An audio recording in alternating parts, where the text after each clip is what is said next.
this video. Napunta kami ng Almera.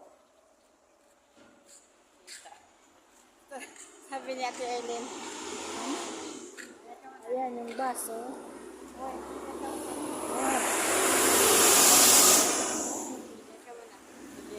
Sige Ate Eileen.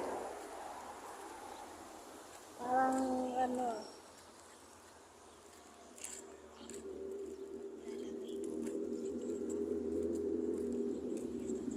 lalakad lang po kami dito sa kalsada.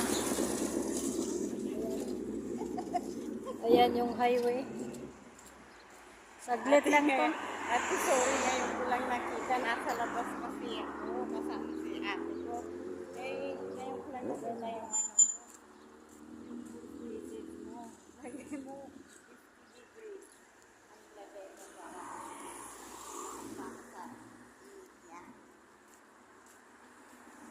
Punta kami sa Dahil ka pa ni taga kitang bulungan. punta kami sa Almera. Yan ka dula ni. Uy. Blipag ta. Okay.